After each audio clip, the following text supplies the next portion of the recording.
Yang jadi korban kaum muslimin. Antum dosa besar, antum memimpin demo itu dosa besar, bukan dosa kecil. Antum membuat orang itu sampai mati, sampai terbunuh, berat hukuman di akhirat nanti. Kata mereka, ya Imam Ahmad, kita siap untuk memberontak pada penguasa. Siap mereka untuk berontak. Kata Imam Ahmad, adam, darah. Tirmidzi sebutkan kurang lebih ada 120.000 orang yang dibunuh oleh Hajjaj bin Yusuf. 120.000 orang. Kaum muslimin yang dibunuh. Kami mengeluh bagaimana jahat dan zalimnya Hajjaj bin Yusuf.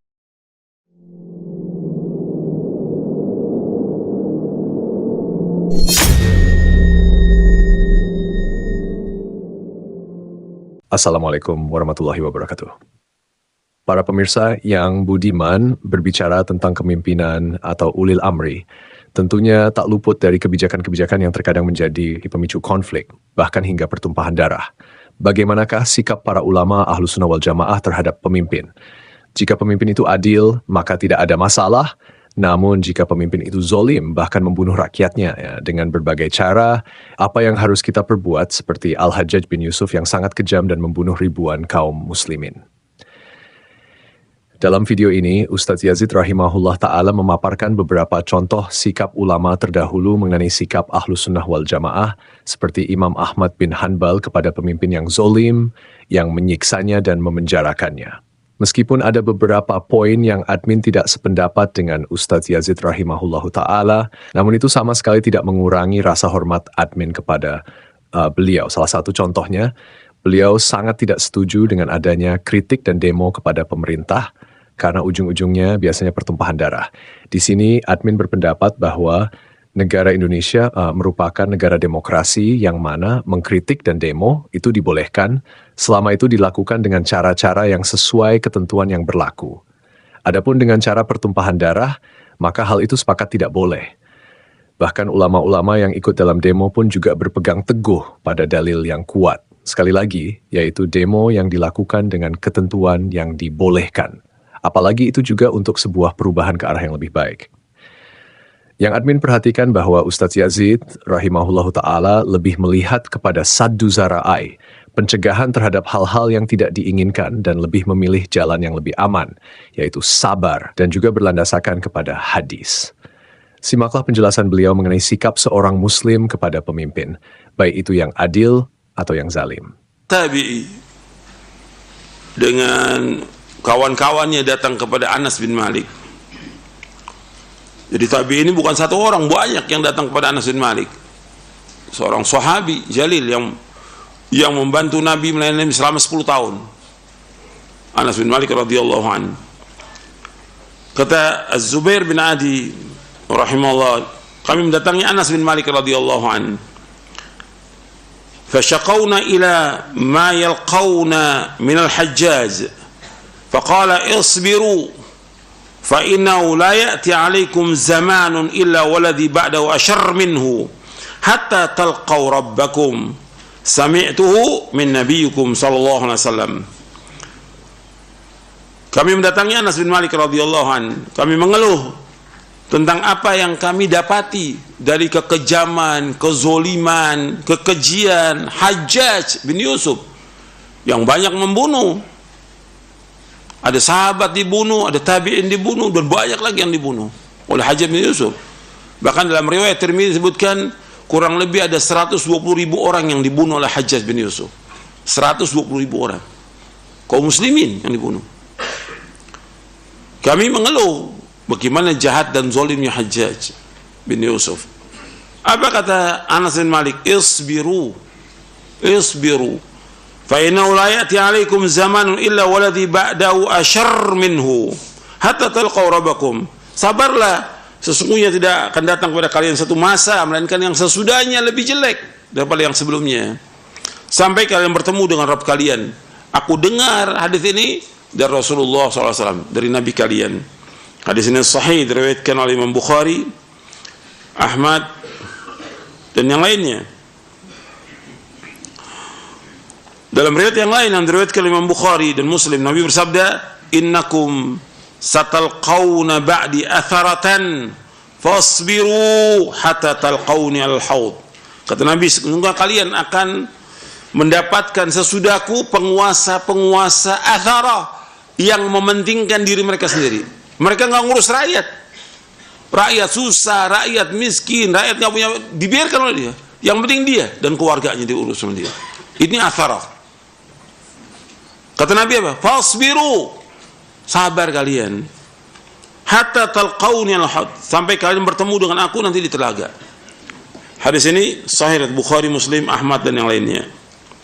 Ya, Nabi suruh untuk sabar menghadapi kekejaman penguasa, kezoliman atau yang lainnya.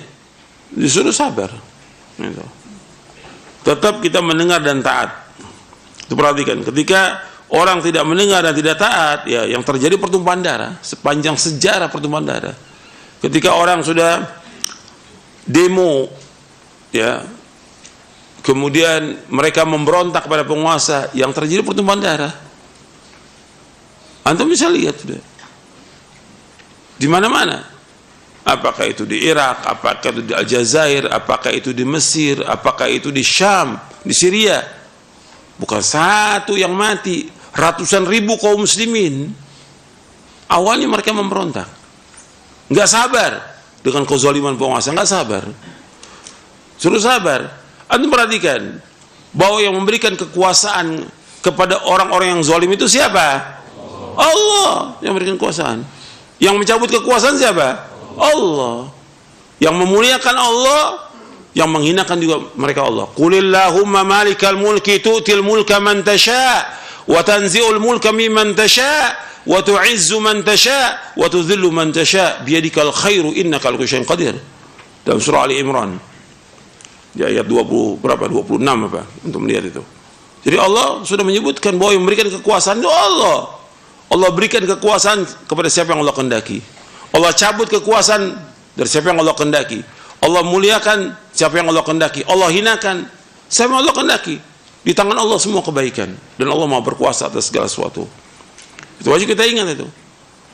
Jadi ketika ada penguasa yang zalim, yang mengangkat penguasa ini siapa jadi penguasa? Allah SWT. Kalau Allah ingin hancurkan sebentar. Seperti zamannya Nabi Ibrahim alaihissalam, adanya Namrud yang memberikan kekuasaan juga Allah. Zamannya Nabi Musa alaihissalam yang memberikan kekuasaan pada Firaun juga Allah. Tapi memang demikian, kita disuruh sabar. Itu ujian. Sabar.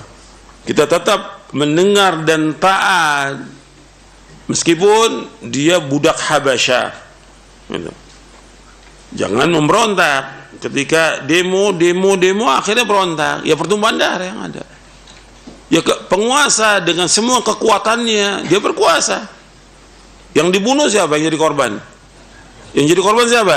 Kaum muslimin. Yang jadi korban kaum muslimin.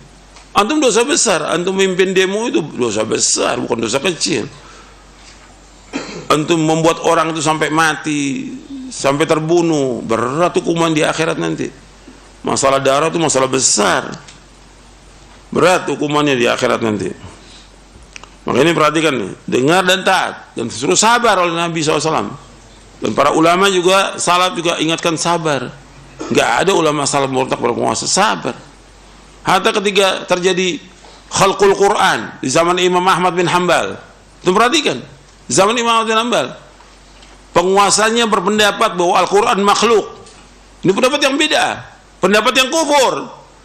Kata Imam Ahmad, Al-Quran kalamullah ghairu makhluk minhu bada' wa ilaihi ya'ud. Al-Quran kalamullah, bukan makhluk, dari Allah datangnya dan akan kembali kepada Allah. Disiksa Imam Ahmad, sabar. Dan orang di luar istana itu ribuan orang nunggu Imam Ahmad. Apa yang dikatakan oleh Imam Ahmad? Di luar penjara juga demikian, ribuan orang. Kata mereka, ya Imam Ahmad, kita siap untuk memberontak pada penguasa. Siap mereka untuk berontak. Kata Imam Ahmad, adam, darah. Hati-hati. Jangan. Sabar Imam Ahmad. Meskipun disiksa. Kenapa? Pertumpahan darah nanti. Dan itu dibawakan oleh Imam Al-Khalal dalam kitabnya As-Sunnah. Dan banyak kisah yang menyebutkan tentang Imam Ahmad, kesabarannya yang luar biasa sampai diangkat sunnah ini oleh Allah Ta'ala. Gak mungkin selamanya orang disiksa, dizolim, gak mungkin, pasti ada masanya diangkat oleh Allah Ta'ala. Jadi suruh sabar. Dan Imam Ahmad ma'ruf, Imam Ahlus Sunnah yang hadir di pengajian Imam Ahmad 5.000 orang, gak ada lampu, gak ada apa, 5.000 orang gitu. Imam Ahlus Sunnah, orang semua dari berbagai penjuru dunia datang kepada Imam Ahmad untuk belajar agama. Imam Ahlus Sunnah. Tapi ketika Imam Ahmad ada fitnah seperti ini ulil amri yang mempunyai pendapatnya Mu'tazilah yang sesat dan menyesatkan. Sabar Imam Ahmad. Tetap mengajak diskusi kepada tokoh ahlul bidah yang ada, Ibnu Abi Du'ad yang sesat itu. Tapi tetap mereka nggak mau terima dalil dari Quran dan Sunnah. Dipenjara lagi, disiksa lagi. Sabar Imam Ahmad. Jadi mendengar dan taat pada ulil amri. Jangan merontak. Karena ketika berontak, yang jadi korban rakyat, kaum muslimin, dibunuh. Imam Ahmad nggak mau terjadi seperti itu. Dan rakyat sudah siap untuk memberontak. Tapi jangan. Yang nggak boleh. Dengar dan taat. Terima kasih telah menonton video ini, mudah-mudahan bermanfaat. Wassalamualaikum warahmatullahi wabarakatuh.